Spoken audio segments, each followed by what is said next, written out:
Muy buenas tardes, queridos amigos y oyentes. Buenos días, buenas noches para muchos que van a estar escuchando hoy especialmente porque nuestro invitado está en un lugar donde en este momento ya es de noche.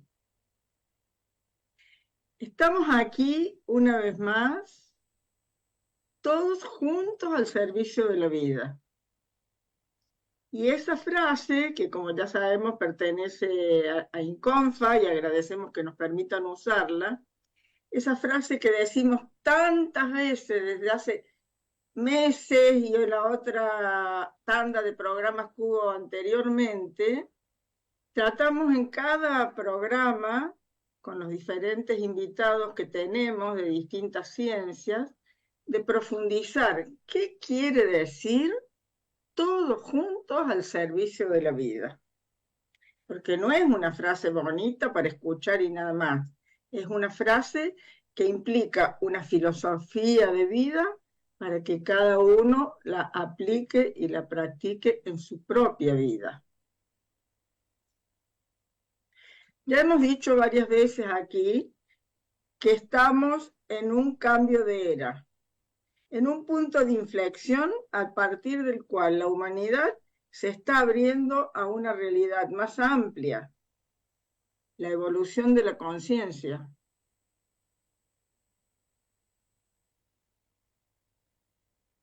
Hoy vamos a ver especialmente este tema, el cambio de era, la evolución de la conciencia, porque todos queremos que este mundo llegue a ser un lugar mejor, pero no todos sabemos o practicamos la manera para lograrlo.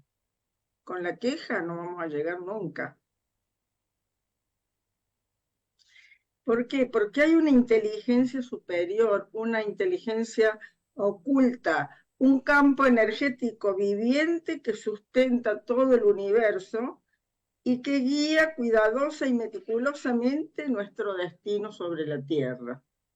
Entonces, hoy lo que vamos a hacer, vamos a tratar de hacer todos, es dejarnos guiar por esa inteligencia superior, o como le querramos llamar, que ya vamos a tener ahora con el experto que nos visita hoy, tal vez otras denominaciones, y le agradecemos mucho que, que hayas podido aceptar la invitación a participar en nuestros programas, porque nosotros, perdón que no miro a la pantalla porque estoy buscando algún antecedente para decir quién es. La persona que vamos a entrevistar hoy, o más bien va a ser un diálogo, se llama Gustavo Corradi, un argentino, un gran amigo y una persona, un físico que ha incursionado en todos estos temas que yo hablo, porque leo mucho, pero no estoy formada en estos temas de la física. Entonces, Gustavo Corradi es divulgador de ciencia unificada, delegado de Resonance Science Foundation y cofundador de HECBenestar.com. Entonces, como me parece que en esta oportunidad es tan importante la visita que tenemos, vamos a dejar que se presente él. No lo voy a presentar yo. Ya solamente he dicho su nombre y que es un gran amigo con el que transitamos caminos desde hace muchos años. Así que buenas tardes, Gustavo. Buenas tardes, Norma. Muy feliz y muy honrado de que estés aquí con nosotros. El honrado y agradecido soy yo de poder acercarme a mi patria natal desde Andorra, donde hace 7 años que estoy junto a Evangelina, mi esposa, y acercarnos a través de la distancia tiene mucho que ver con esto de ponernos al servicio de la vida. ¿Por qué? Porque la vida, eso más grande, está encontrando formas de describirse a sí misma que antes hace muchos siglos, era una visión unificada, una visión integral. Cuando repasamos un poquito para nuestra cultura occidental el comienzo de la filosofía, recordamos esto de el asombro como un acercamiento a todo aquello que nos rodea, y ese asombro empezó a motivar las primeras explicaciones de la física, de la naturaleza. Hoy lo llamamos física y muchas veces nos olvidamos que atrás de la física está un amor por la naturaleza, un amor por el cosmos y un intento, como una pequeña, gran parte de él, de explicarlo, de explicarse, de explicarnos. Entonces, te agradezco este espacio, palabrita que pido que anoten, espacio, la vamos a nombrar varias veces hoy.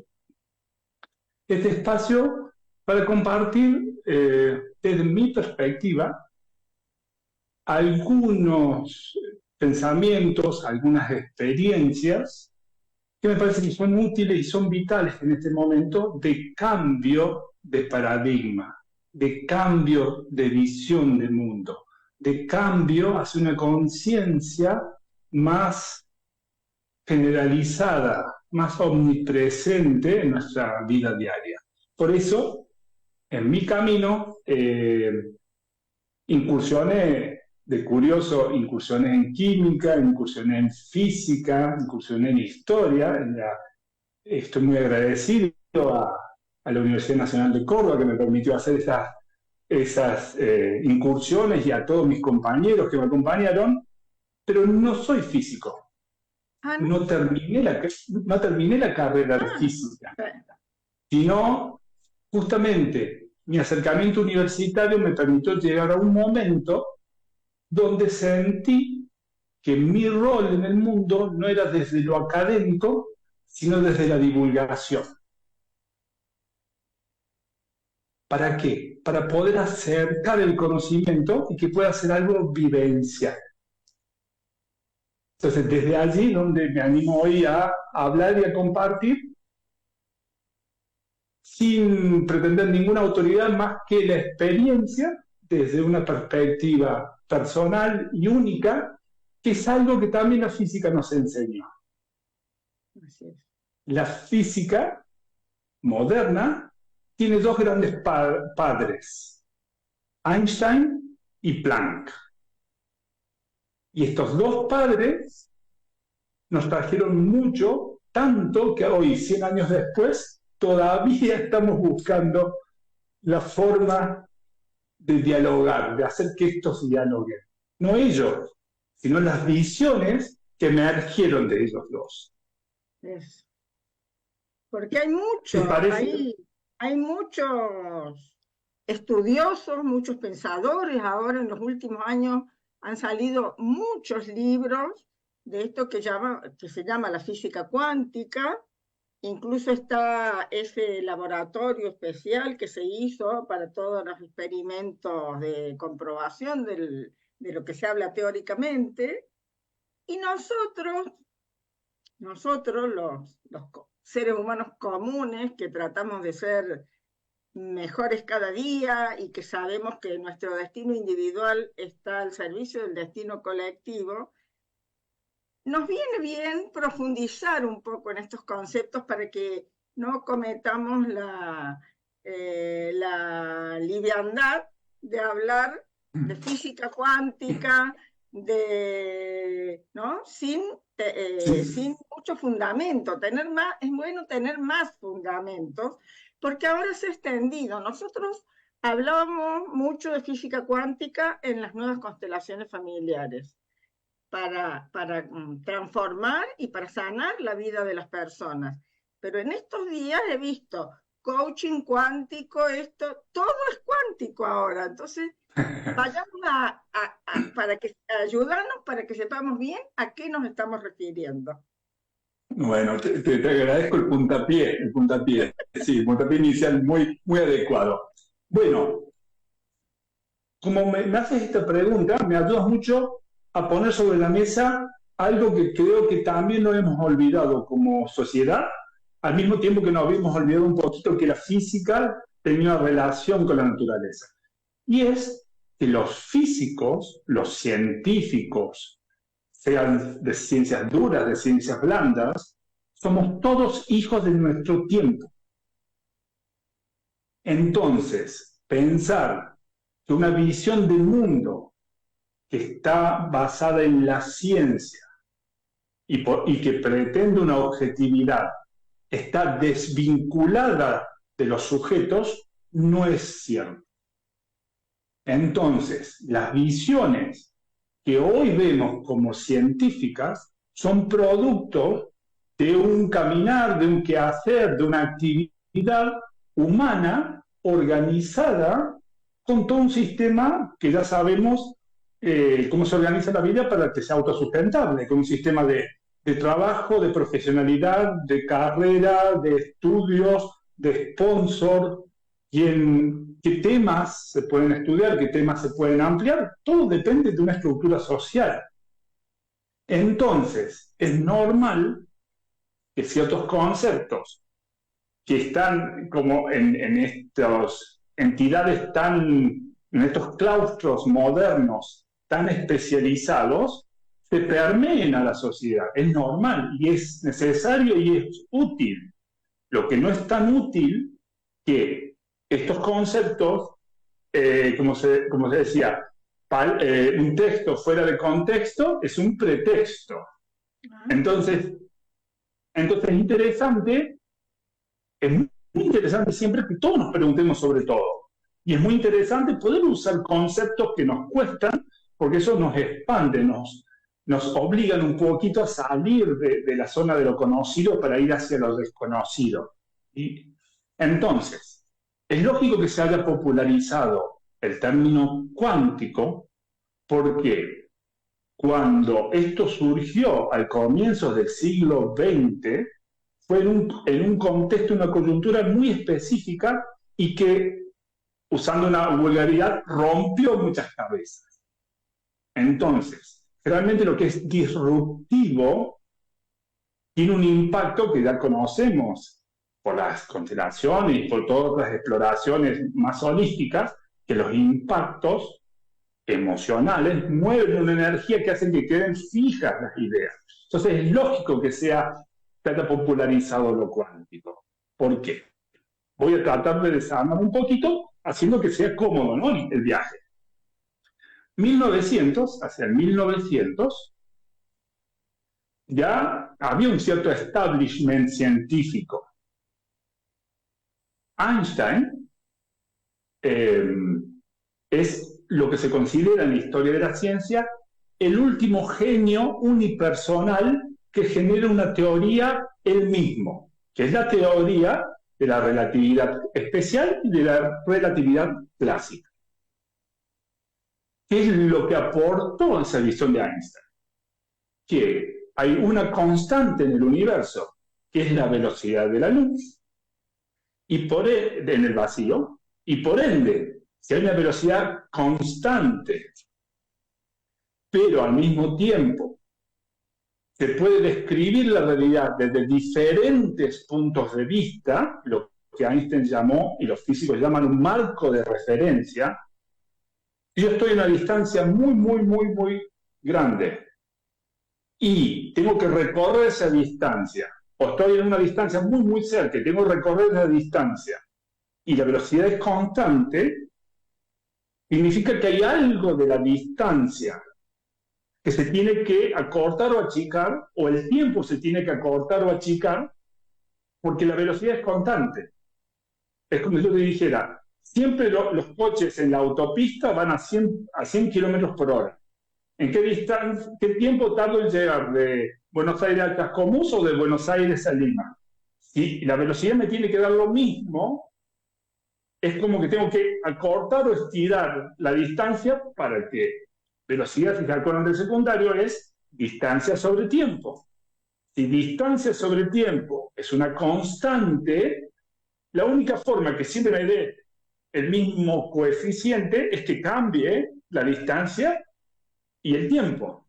Entonces, eso es lo que demuestra Einstein, que el tiempo es distinto, transcurre de forma diferente de acuerdo al marco de referencia. Entonces, ellos solo ya fue una ruptura de cabeza. Y por eso todas las películas que vemos hoy de ciencia ficción, esto de que el tiempo, si nos acercamos a la velocidad de la luz, el que se queda atrás pareciera que se detuviera el tiempo, que deja de existir el tiempo. Digo pareciera, ¿no? Estoy usando lenguaje común para expresar conceptos que lo fueron probando matemáticamente, ¿no? Entonces, pero ese es uno de las rupturas. Eso fue hacia el 1935, 1940, ya estaba la Segunda Guerra declarada. Pero al mismo tiempo, justamente otro físico alemán, Max Planck, mucho más pragmático, mucho más empírico, él quería resolver asuntos más concretos y de hecho tuvo un encargo de mejorar la eficiencia de las lámparas, de las lamparitas, de los bulbos de luz, que ya conocemos la historia de Edison, Tesla. Bueno, él quería, más Planck quería que mejoran las lamparitas. Entonces empieza a estudiar la luz, que ya se venía estudiando hace 200, 300 años. Y al explorar el fenómeno de radiación luminosa, Max Planck descubre algo que nadie se esperaba. ¿Y qué es lo que? Sin entrar en mucha teoría, supongamos que usamos otra vez la metáfora de un móvil. Supongamos que tenemos un móvil, o sea, un elemento que se mueve en el tiempo y que para nuestra experiencia humana pensamos en un coche, en un auto, ¿no? Hasta el límite de velocidad que dé el auto, si yo acelero, o sea, pongo el pie en el acelerador, consume más combustible, ¿qué espero? Que la velocidad aumente gradualmente y proporcionalmente. Piso más a fondo, más velocidad, piso menos velocidad. ¿Y qué velocidad? Desde 0 hasta el máximo, todas las velocidades intermedias. Eso es lo que habitualmente se ve. Es lo que se llama un continuo. Hay un continuo de velocidades. Sí. Velocidad y energía están relacionadas, entonces hay un continuo de energías. Max Planck empieza a estudiar el fenómeno de radiación, ¿cierto? Entonces, ¿qué supone? Que un cuerpo que recibe energía, por ejemplo, energía lumínica o energía de calor, empieza a absorber energía, en otro momento la irradia. ¿Y qué supone? Que va a irradiar todos los valores de energía posibles, parecido al ejemplo del coche con el acelerador. Y él, sin embargo, por procedimientos matemáticos y algunos experimentales, descubre que la energía que emite un cuerpo, que técnicamente se llama un cuerpo negro, un cuerpo que solamente absorbe energía y no refleja, por eso es negro, emite a tramitos. Es como si el auto pudiera ir a 10 kilómetros, a 20, a 30, pero no a 25. Es como si yo fuera al supermercado a comprar harina a granel y me dicen, no, la harina existe en paquetes de 1, de 2 o de 5. Y esto en realidad no lo termina de explicar Planck, sino es el mismo Einstein que estudiando un fenómeno que se llama fotoeléctrico, hay ciertos elementos que al recibir luz producen electricidad. ¿Cuál es la hipótesis inicial? Más luz, más intensidad, más electricidad. Y empieza a encontrar que no, que había elementos que con mayor luz no aumentaban la electricidad, la energía emitida. hasta que, como ya se conocía esto del espectro, que la luz se difractaba por un prisma, dice que vamos a probar luz azul, luz roja, luz naranja, y Jack obtiene que ciertos elementos con cierta color de luz emitían y con ciertos color de luz no emitían. Entonces, esto, para resumirlo, por eso ganó el premio Nobel Einstein, por descubrir el efecto fotoeléctrico. Se termina elaborando un modelo atómico donde el átomo, resumido con una carga positiva en el núcleo y electrones alrededor, estos electrones, cual coches o bicicletas en un circuito circular, no pueden estar en cualquier distancia del núcleo, no pueden tener cualquier energía, sino pueden tener, o están en el carril 1, o en el carril 2, o en el carril 3, etc. Ese salto de un carril a otro es lo que se denominó un quantum, un paquete de energía. Entonces, ese fue el origen de la teoría cuántica, el efecto fotoeléctrico y un modelo atómico de Bohr basado en las investigaciones de Planck, que demostró, y hasta el día de hoy es comprobado una y otra vez, que los estados, por ejemplo, se llaman de excitación del electrón, están cuantizados, están divididos en paquetitos. Y ese es el primer origen de la palabra cuántico. Significa en paquetes, empaquetados. ¿Te hace un poco de sentido? ¿Lo podés conectar? Norma, te hago la pregunta. Bueno, justo te estaba por preguntar cómo si ahora todo eso científico lo podamos traducir a los usos comunes que nosotros hablamos ¿no? de un salto cuántico, por ejemplo. Porque según lo que hemos aprendido, perfecto. Dos polaridades, cuando se unen dos polaridades, que creo que de ahí viene, por lo que estás diciendo, ¿no? Si se une la polaridad negativa con la positiva en las actitudes nuestras, se produce un salto cuántico de evolución de la conciencia. Entonces, que podamos explicarle a las personas, traducirles eso que has dicho vos.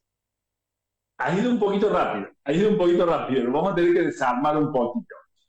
Lo primero para poder integrar en la vida cotidiana lo cuántico es tener por lo menos estas dos ideas que estaba tratando de transmitir, que es, existen cambios o aceleraciones o cambios de energía que son graduales. Eso no es cuántico.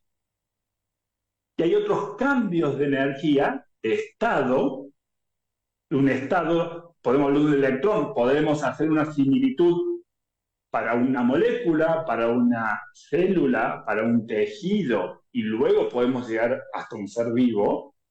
De a poquito pero está todo conectado, ¿no? Entonces tenemos cambios que se producen gradualmente y continuamente. Y tenemos cambios que se producen de asaltos. Entonces, usar la palabra cuántico a nivel metafórico para un cambio repentino es correcto. Es correcto. Para un cambio. Por eso el salto cuántico como metáfora es correctísimo. Ahora, hay otras implicaciones de lo cuántico que hay que ir un poquito con más cuidado.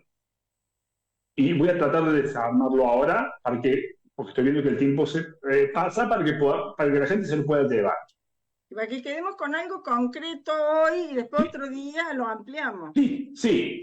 Entonces, sí es real poder hablar de lo cuántico como algo que cambia de estado súbitamente y que cambia de estado cuando se juntan cierto tipo de energía. Ahora, lo que también permitió la teoría cuántica es describir el estado de todo lo que existe cuando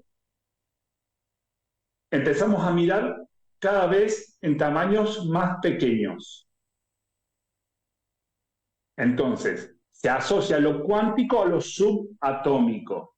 ¿Por qué? Porque los fenómenos, esto de saltar, y otros fenómenos que se descubrieron luego, como que no se podía ubicar precisamente dónde estaba un electrón, o otro fenómeno que se llama el principio de incertidumbre, que si sabía dónde estaba un electrón, no sabía cuánta energía tenía, y viceversa, si sabía la energía, no sabía la posición.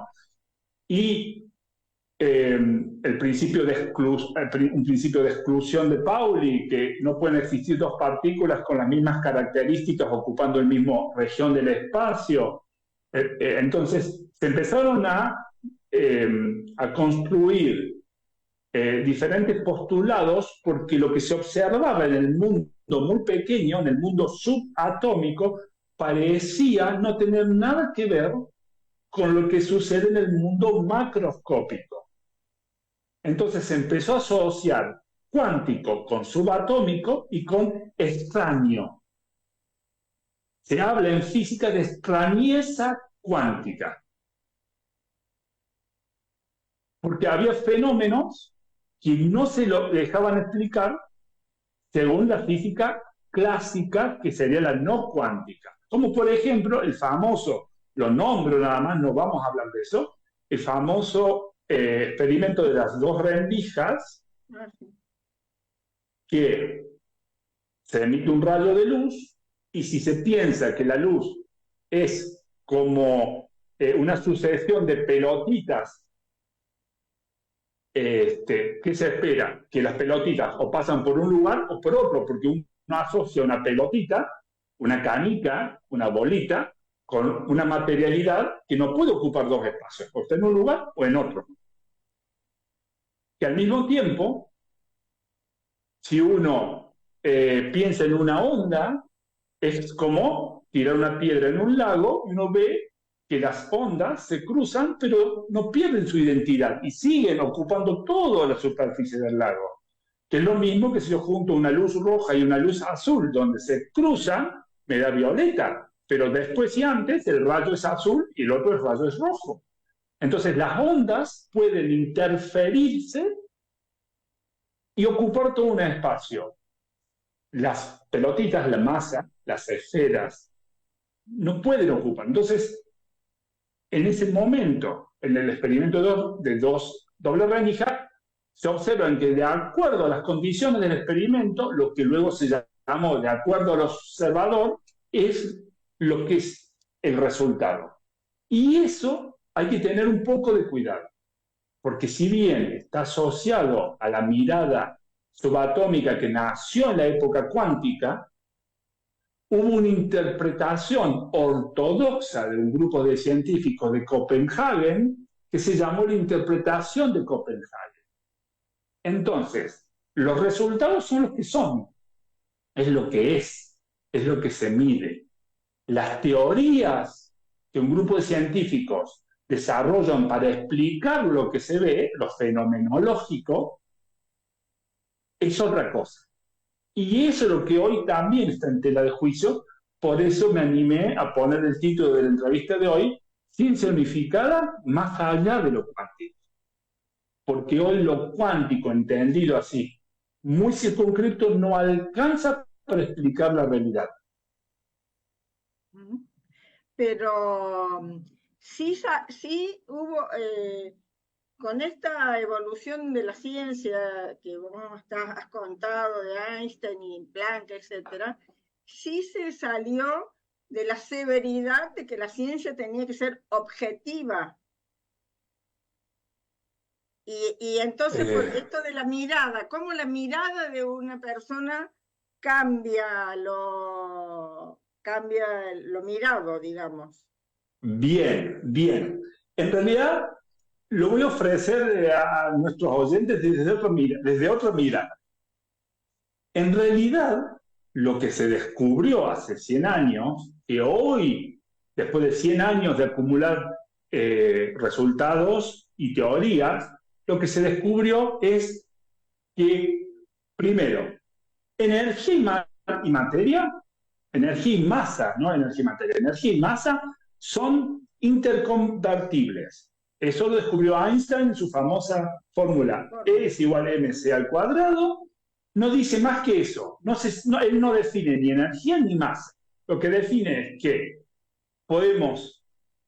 masa y energía son equivalentes. Y luego, la teoría cuántica, cuando se le agrega la teoría de la relatividad, se observa el fenómeno de curvatura que termina produciendo un agujero negro, que se esperaba que solamente los agujeros negros estuvieran en las escalas macroscópicas, y hoy la teoría unificada de Nassim Haramein justamente lo que propone es que toda unidad que podamos observar a diferentes escalas es en sí un agujero negro. Al ser un agujero negro, hay otra propiedad que lo vemos muchos en Viaje a las Estrellas, que son como unos agujeros de gusano que conectan agujeros negros.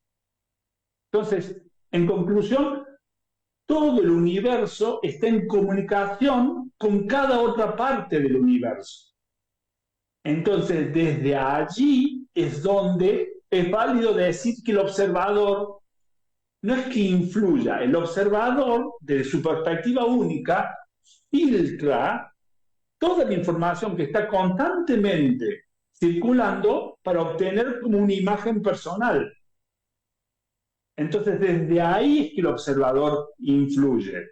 No es que el observador le diga al electrón, portate así o portate así, sino que como la realidad es sumamente compleja y está organizada en muchos niveles, y el flujo de información y de energía es astronómicamente inimaginable para cualquier ser humano, quiere decir que cada vez que nosotros armamos un experimento, estamos seleccionando de todas las informaciones posibles un conjunto de información, y esa es nuestra interpretación. Entonces, eso, si me permitís hacer el salto a los que ya tienen experiencia en las constelaciones y en las nuevas constelaciones familiares y las constelaciones cuánticas, eso es lo que de alguna manera justifica que cada uno de nosotros somos una entidad biológica, ¿cierto? Con trillones de células. Cada célula con trillones de átomos y cada átomo con trillones de partículas subatómicas, somos un cúmulo de muchísima energía e información altamente estructurada. Y como somos eso, no es que el espacio está afuera, no es que el campo está afuera, somos una manifestación del campo, y tú también, y el otro también, y todo nuestro sistema familiar también.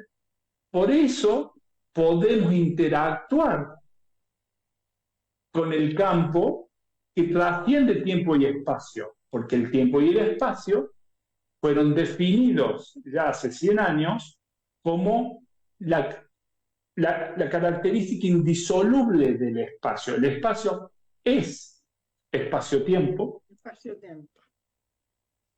Y el espacio-tiempo lo llena todo. Entonces, por eso, aunque se dice que el observador modifica, yo prefiero proponer, no es que el observador modifica, sino que el conjunto de información local toma una forma diferente al conjunto de información que se aglutina, que se descifra, que se percibe, que emerge como el fenómeno en otro punto. Entonces, eso me parece que es más fundamental, actualizando el concepto anterior de que lo medido es por el observador. Sí, el observador está intrínsecamente unido al observador, eso sí. con esto que vos me propusiste como título del programa, quiere decir que esto, ciencia unificada, es superador de cosas que se han estado estudiando hace unos años, como esto del observador. Es superador. Exactamente. Explica eso de ciencia unificada con respecto a lo cuántico. ¿Qué, no sé, Sí, qué bien. diferencia hay? Perfecto, gracias, Normita. Cuando un físico se acerca a tratar de entender lo que lo rodea, lo parte en unidades más pequeñas para poder manejar, para poder medir, para poder plantear un experimento. Esas unidades más pequeñas, en algún momento, se hacen ciertas presunciones que dejan de ser la realidad. Si yo disecciono un animal, que por ende está muerto, porque tenga todas las partes que lo constituyen, no tengo un animal vivo. Claro. Entonces, la física cuántica que pretende en alguna interpretación decir que en el mundo pequeño, o sea, de las partículas pequeñas, se cumplen otras reglas que en el mundo de lo grande, es fuertemente contradictorio, porque lo grande, o sea, un planeta, está formado en última instancia de átomos y de partículas subatómicas. Entonces, ¿cómo es posible que lo grande, que está formado de pequeño, tenga reglas diferentes? Y ese cisma existió en la física hasta que en los últimos 15 años ha habido desarrollos teóricos y comprobados por experimentación, donde sí es posible unir lo macroscópico, lo global, con lo microscópico. ¿A través de qué? Primer concepto, del espacio.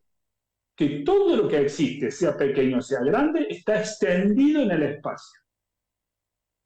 Segundo, que el espacio, bien en el fondo, tiene una radiación remanente. Hay una energía omnipresente en el espacio. Esta energía omnipresente se llaman fluctuaciones electromagnéticas a la escala de Planck, que Planck, de Max Planck, es una unidad muy pequeña. Entonces, lo que empezaste llamando el campo, hoy le podemos poner muchos sinónimos. Le podemos llamar campo cuántico, campo de fluctuaciones cuánticos a la escala de Planck, vacío cuántico, o también energía del punto cero. Gustavo, perdón, ¿no? Perdón. Sí. De ahí viene el concepto de que en la parte está el todo. Sí, bien. Que Lo en de la los parte está el fractales, todo. por ejemplo, lo de los fractales. Sí. En la parte está el todo. Bien. Está relacionado, pero es otro ingrediente para la sopa que estaba tratando de poner. Son dos ingredientes más. Son dos. No, está perfecto. No, porque son te dos voy ingredientes más. preguntando las cosas con los términos Sí. que nosotros hablamos comúnmente para que Bien. integremos lo que vos nos enseñás. Perfecto. Mira, lo voy a decir como un concepto y después lo iremos desarrollando a la medida que se pueda. Pero básicamente, Nassim Haramein descubre que para poder medir la energía que, por ejemplo, existe en un protón, ¿por qué elige un protón Nassim Haramein? Porque el protón de las partículas subatómicas es la más estable. Si alguno lee el diario y dice que descubrieron en el acelerador de partículas el mesón, el barión, el pión, la partícula de Higgs, el bosón, bueno, uno se explota la cabeza. En realidad son partículas que existen por muy pequeña cantidad de tiempo porque se crean con choques, con colisiones de partículas. Pero lo que uno observa en la vida diaria y lo que se observa a través de los telescopios es que la materia que existe hace miles de millones de años, lo que no decae, lo que no cambia es el protón. Entonces, si estudiamos el protón, vamos bien encaminados para entender la naturaleza de la materia. Porque el protón sería como la partícula material más abundante y más masiva también. Más estable. Entonces, también. sí, y más estable, justamente. Entonces, Nassim Haramein, para entender el protón, propone dividir el volumen que ocupa el protón en volúmenes más pequeños, a la mejor idea como cuando uno hace un dibujo. ¿Te acuerdas que para hacer un dibujo grande se podía cuadricular un dibujo y usar esa plantilla para agrandar el dibujo? Porque cada cuadrícula es lo que hoy se llama en la computación un píxel, un pequeño puntito. Bien. Nassim tiene la gran genialidad de decir, para entender un protón, vamos a dividir, no la superficie, el volumen, porque todo existe en 3 dimensiones. Vamos a dividir el volumen de protón en lo más pequeño que la física ha podido medir y teorizar, que es la longitud de Planck. Al dividir eso en pequeñas esferitas de Planck, él, siguiendo una intuición geométrica, descubre cuántas esferitas de Planck entran en un protón. Y llega a un número que es exactamente el mismo número que la cantidad de protones que existen en todo el universo. Que no era obvio que él pudiese empaquetar energía en un protón, un solo protón, y que la cantidad de paquetitos que le entran es igual a la cantidad de protones que existen en el universo.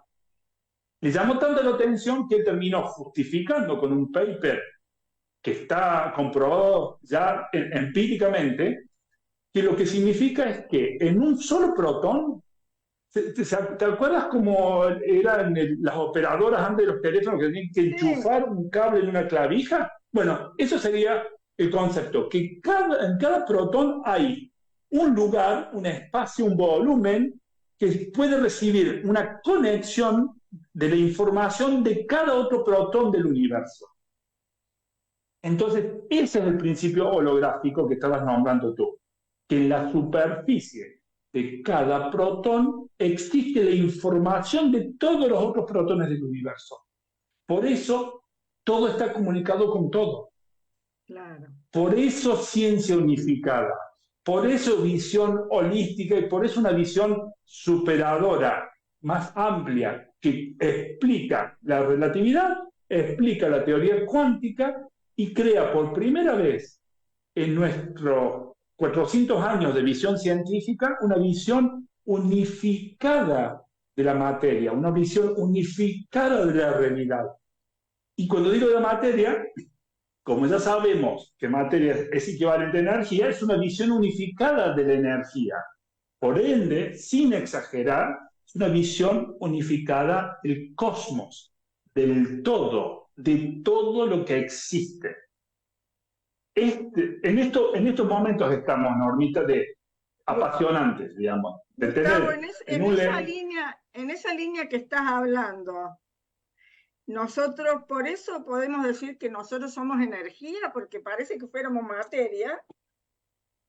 Pero bien, buenísima tu pregunta. No, nosotros somos energía por la sencilla razón que somos un conjunto de átomos. Y está archidemostrado que los átomos son volúmenes de vacío cuántico y el vacío cuántico está lleno de energía.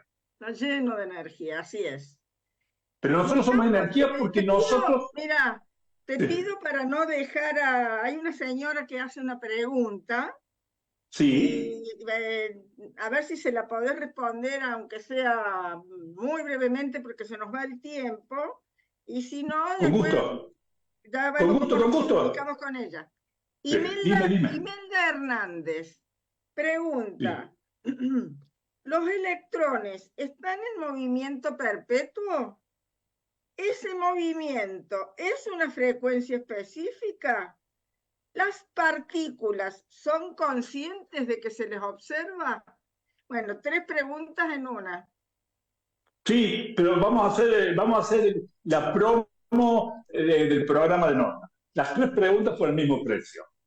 Los electrones, como cualquier partícula o cualquier entidad que graciosamente son esféricas, todas las entidades que existen son esféricas. Cualquier entidad material, incluso los electrones, están en constante movimiento porque emergen del campo que es el vacío cuántico, que como es el vacío cuántico es una oscilación electromagnética. ¿Qué significa oscilación? Que está siempre en movimiento. Uno. Perfecto. Dos. Segunda pregunta. ¿Ese movimiento es una frecuencia específica? Bien. El movimiento en sí del electrón, si uno se lo piensa, que es una pelotita que está dando vuelta como un sistema planetario, no, la pregunta no cuaja, pero sí cuaja si lo pensamos en este sentido. Los electrones están compuestos de oscilaciones electromagnéticas que por lo menos llegamos a saber que son del tamaño del plano. Y cada esferita que logramos visualizar o medir o teorizar está girando sobre sí misma. El giro sobre sí misma es una frecuencia, porque ¿qué es un giro? Una vuelta en un X tiempo. Si algo está girando, es lo mismo que decir que algo está vibrando. Ajá. Entonces, giro sobre sí mismo, sí. Todo en el universo tiene spin, tiene giro sobre sí mismo. Por ende, todo tiene una frecuencia. Y la Y última, tercero, ¿las partículas son conscientes de que se les observa? muy buena pregunta. No podemos responderla por completo porque hay que definir la conciencia, hay que definir lo que es observable. Pero sí les puedo dejar como una linda tarea y una linda pregunta abierta es esto.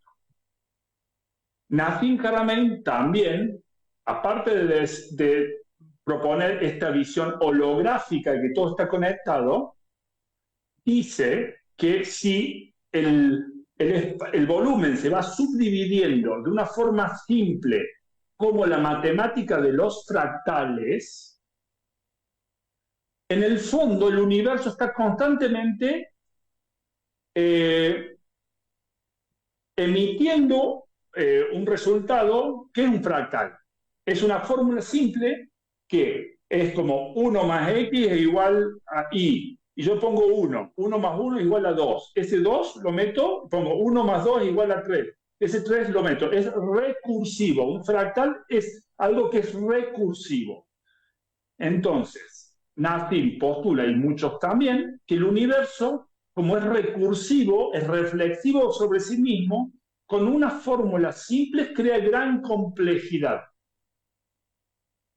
Entonces, esa complejidad permite que se organicen los átomos, las moléculas, las células, los seres vivos, los planetas, los sistemas solares y las galaxias. Y en última instancia, esa reflexión daría autoconciencia. Por ende, haciendo un salto, y perdónenme, lo tengo que hacer por el tiempo, haciendo un salto de fe, entre comillas, toda partícula que existe es autoconsciente porque tiene esa capacidad reflexiva. Si no, no existiría. Bárbaro. Bueno, quedan abiertas, vamos a decir puntas, ¿no? Quedan abiertas muchas Sí, pistas para sí. próximos programas, pero ya le hemos respondido a Imelda, le agradecemos la pregunta y todavía tenemos un ratito, 5 minutos que te los regalo para que hagas lo que te parezca o digas. Bien. Yo les propongo que nos ubiquemos en donde estamos en este momento, escuchando el programa. Si podemos sentarnos mejor, si no nos podemos sentar, es suficiente con encontrar una postura recta, erguida, sin tensión, encontrar un punto como neutro, estemos en equilibrio, y cerremos los ojos. Y ahora, imaginemos nuestro contorno, nuestra piel. Imaginemos que vamos un poquito más hacia adentro y empezamos a ver el tejido cutáneo. Luego vemos, percibimos, visualizamos que el tejido lo forman las células, esas hermosas entidades vivas que hemos aprendido a reconocer a través de la biología. Pero las células, a su vez, si vamos más adentro, están llenas de vida, de movimiento, de líquidos, de agua, de sustancias químicas, de moléculas. Si vamos más adentro, las moléculas están compuestas de átomos. Y luego los átomos de electrones. Y muy adentro de protones y neutrones. Y todo esto que hemos ido observando está extendido en el telón de fondo del vacío, en el telón de fondo del espacio. Entonces, nuestra piel contiene en su interior espacio. Ahora, por un segundo, sintamos, visualicemos todo lo que está afuera de nuestra piel. Objetos, sonidos podemos escuchar, otros seres humanos, toda la creación que existe fuera de nuestra piel. ¿Y de qué está compuesta? También de partículas, subpartículas de energía que ocupan el espacio. Entonces, hay un espacio interior y hay un espacio exterior. Y por el resto de este minutito que tomo para llevarnos a esta visualización, sintamos cómo se mueve, cómo se comporta el espacio exterior, cómo se mueve, cómo se comporta el espacio interior.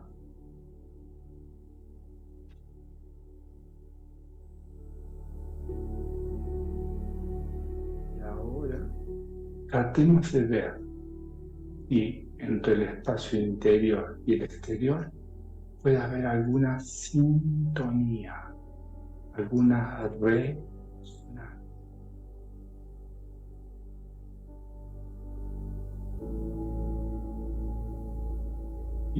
Seguramente algunos podréis percibir que solo con poner nuestra intención empieza a afinarse el espacio interior con el espacio exterior. Y eso es nuestro gran poder, nuestro gran potencial. Siempre podemos elegir sincronizarnos y entrar en resonancia. Y eso no es ya solo espiritualidad, es física, es ciencia de la resonancia, es ciencia unificada. Y ahora, bueno, abrimos los ojos y tratamos de despedirnos manteniendo un poquito esta resonancia. Bueno, lamentablemente acá siempre tenemos el límite del tiempo, pero te quiero agradecer sincera y profundamente tu aporte. Yo estoy un poco emocionada porque a mí, aunque no sé mucho de física, el darme cuenta de lo que somos, que lo vamos a dejar para otro programa, las preguntas fundamentales. ¿Quiénes somos? ¿De dónde venimos? ¿Qué estamos haciendo acá? Esa la vamos a dejar para un próximo programa con esta base de hoy. Así que te agradezco, Gustavo. Me encanta haber podido introducir estos temas en el programa. Y no sé si querés decir una última palabra y ya nos vamos. Yo también estoy conmovido y esto que a ti te sucede es el poder que cada uno tenemos. Sí podemos comprender de manera intuitiva porque el conocimiento, la información está cada átomo de nuestro ser. Muchas gracias. Bueno, queridos amigos, Gracias. por todas estas explicaciones que nos ha dado Gustavo Corradi, es que podemos decir con seguridad que todos somos uno. Sí. Todos somos uno. Y nosotros cuando publique la grabación del programa va a estar el celular de Gustavo por si alguien le quiere escribir por WhatsApp para conectarse por cualquier tema, y como siempre el mío, que está abierto 24/7, como dicen los jóvenes ahora. Y nos vemos el próximo miércoles a las 16 horas en esta que es nuestra casa, Radio Mantra, que siempre agradecemos que nos facilitan toda esta conexión. Y nos vemos el próximo miércoles, todos juntos al servicio de la vida. Al servicio de la vida. Sí a la vida. Gracias. Sí.